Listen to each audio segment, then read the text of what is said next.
Com o Vasco da Gama, mais uma vez, o time dá aquela impressão. Claro que agora teve a expulsão, sempre tem uma desculpa, né? É a altitude, é a expulsão do Alan Ruschel. O Inter tinha boas possibilidades de conquistar 3 pontos no Rio de Janeiro, né? Estou muito preocupado, Meneghetti, porque claro que a gente sabe que esse time é um time alternativo, não é o time de quarta-feira, não é o time que vem atuando na Libertadores, não é o time titular, mas eu estou preocupado com a postura do time que se repete jogo a jogo. O Internacional conquista um resultado apertado, magro, que entende o seu treinador ser suficiente e o Inter recua demais e sofre uma pressão até mesmo do Vasco da Gama, que é inferior a esse time que o Inter jogou. Mas daqui a pouco o João Batista Filho vai trazer uma informação entusiasmante sobre o treino do Inter hoje de manhã. Deixa eu só dizer o seguinte, o Ribeiro foi comentarista desse jogo, eu estava ouvindo atentamente, e o Ribeiro tem uma tese anterior a esta que merece ser sublinhada neste momento, que é a seguinte, é uma falácia dizer que o Inter tem 2 times. O Inter não tem 2 times. O Inter tem 15 jogadores em um bom nível que faz dele, Inter, um dos grandes candidatos ao título brasileiro. Perfeito. Agora, quando abre mão do seu time titular por completo, o Internacional tem deficiências importantes. Se não fosse o Nilmar, o Inter teria perdido esse jogo. O Inter foi mal nos 3 jogos até agora. Foi mal contra o Atlético Paranaense, foi mal contra o Avaí e foi mal contra o Vasco. O Inter, sabe quando se coloca o Inter como candidato a Libertadores e ao Campeonato Brasileiro? Até acho que mas vai ter que melhorar o futebol, né? O futebol do Inter não é futebol de um possível campeão. Mas por causa do futebol do Campeonato Brasileiro é o futebol do time reserva, né, Daniel? Não, é que aí é que tá o Meneghetti. O time principal, ele cometeu o mesmo erro do time reserva. Mas eu acredito a postura, não a qualidade. Mas o Nilmar deu uma entrevista dizendo que o time joga assim. E eu até entendo, que porque aí aproveita... Mas jogou assim contra o Grêmio na decisão do Gauchão. Mas jogou contra o Atlético Mineiro. Quer fazer um resultado. Porque aí eu entendo, Nilmar. O time só consegue executar a velocidade se tiver espaço para isso. Mas vamos pegar a circunstância. Então ele atrasa um pouquinho as suas linhas para poder ter campo de jogo. Mas, Ribeiro, vamos lá. Quando é que o Inter jogou assim que está preocupando o Chico Garcia? Jogou fora contra o Atlético Mineiro quando o empate servia. Segundo tempo do Granal. Jogou tempo do Granal no Beira-Rio. Mas já tinha conquistado o resultado. Se o Grêmio fizesse um gol, seria campeão gaúcho. Jogou assim, um golzinho. Jogou assim no segundo jogo contra o Atlético Mineiro em casa, quando o empate também servia. Jogou assim o primeiro jogo contra o Santa Fé, quando o empate também servia. Quarta-feira agora, não serve. Então a postura vai ser completamente diferente. Vamos ver o João, então. Esse é o ponto do Inter, é que o Inter ele é um num jogo e o outro no outro. Mas a estratégia. Mas é um time num e é um time no outro. No Campeonato Brasileiro não dá para ser assim. Vamos ver com o João Batista essa informação do Baldassi que o Aguirre fez algo diferente no treinamento desta manhã, né, João?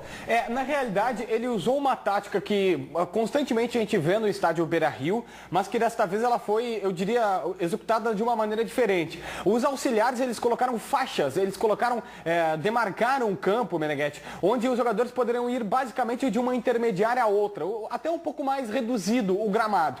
E o Aguirre pedia a todo momento para os jogadores valorizarem a posse da bola, para ter muita intensidade, mas principalmente para o time avançar a marcação. Os zagueiros, os meio-campistas e os atacantes jogavam em uma faixa de no máximo 40 metros. Então eles tinham todos a obrigação de atacar e defender. Quando ia para o ataque, os zagueiros subiam, faziam pressão. Quando acontecia a defesa, os atacantes tinham que voltar marcando.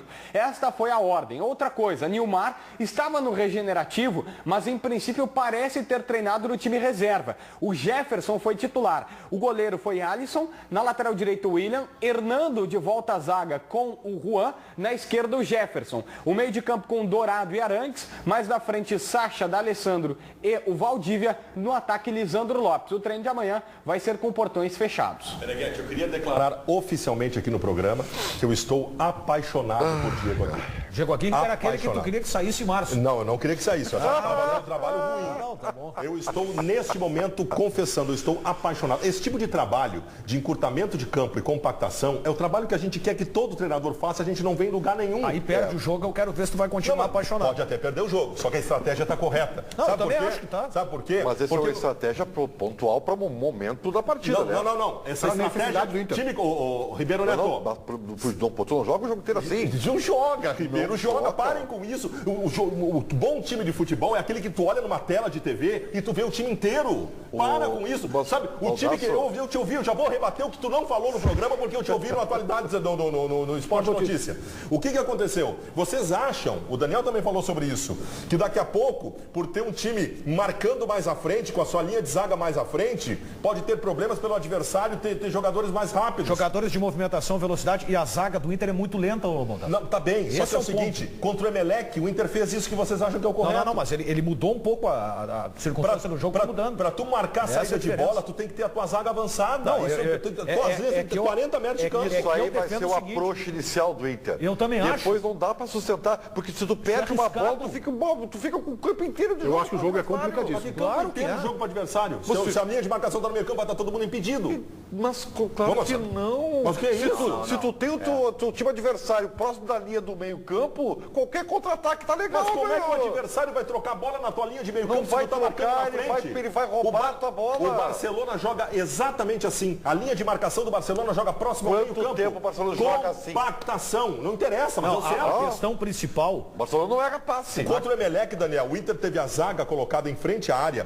e os homens de meio campo na frente. O Emelec fez uma festa no Beira-Rio, na intermediária. Tudo bem. O que eu quero dizer é o seguinte, ó, contra o Shakhtar, o Inter, em verdade, foi o começo da temporada, avançou o time e tomou um vareio.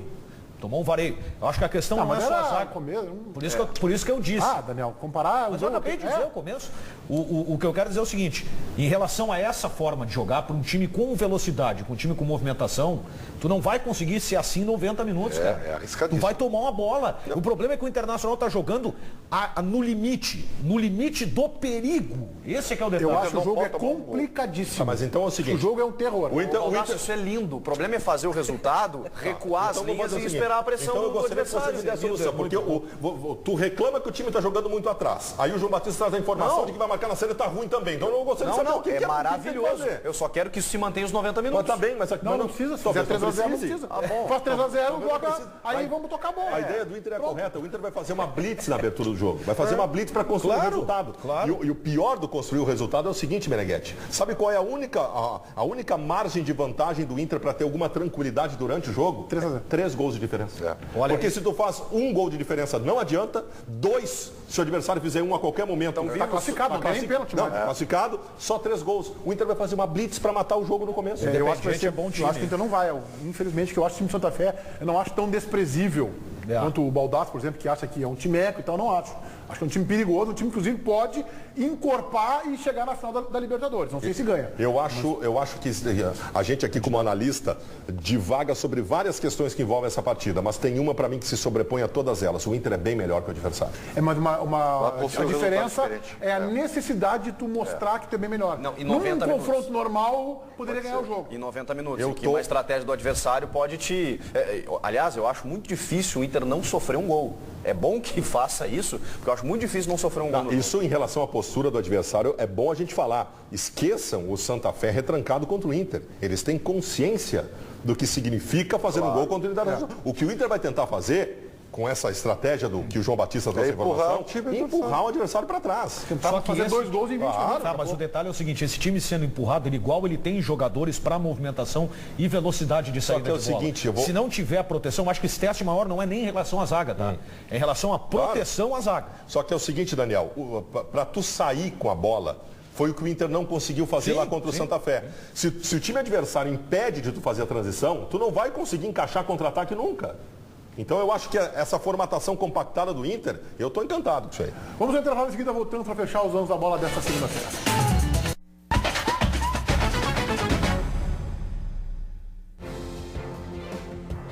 Uma quadrilha roubou o cofre de um supermercado na zona leste de Porto Alegre. Cerca de 30 funcionários foram amarrados pelos bandidos.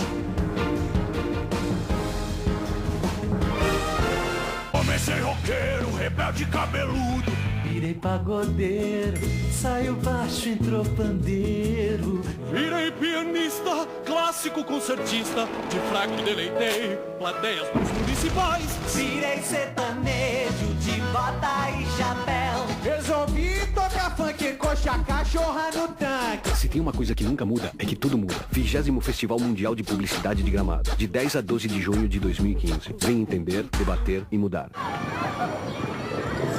Essa garotada está com o futuro bem cuidado, viu? É que desde a aprovação do Plano Nacional de Educação, estados e municípios estão trabalhando com o apoio do MEC para ajustar as suas leis e planejar os próximos 10 anos da nossa educação. E o prazo para aprovação das leis está terminando.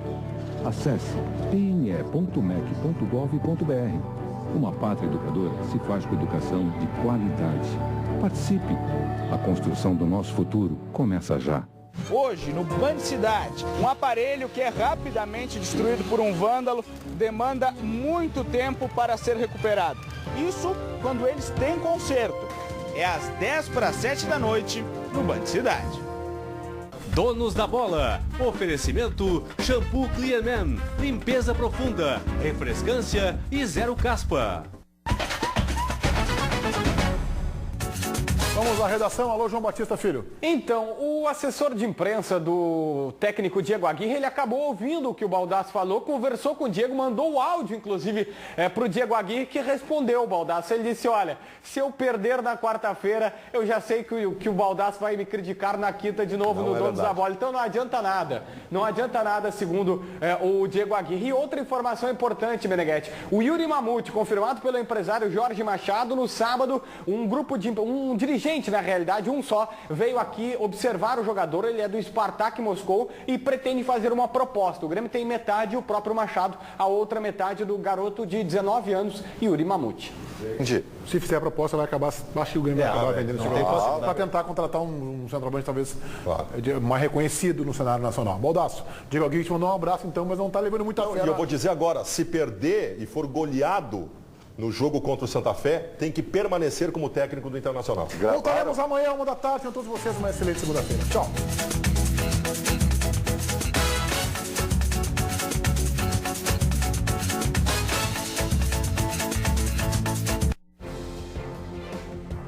Uma quadrilha roubou o cofre de um supermercado na zona leste de Porto Alegre. Cerca de 30 funcionários foram amarrados pelos bandidos.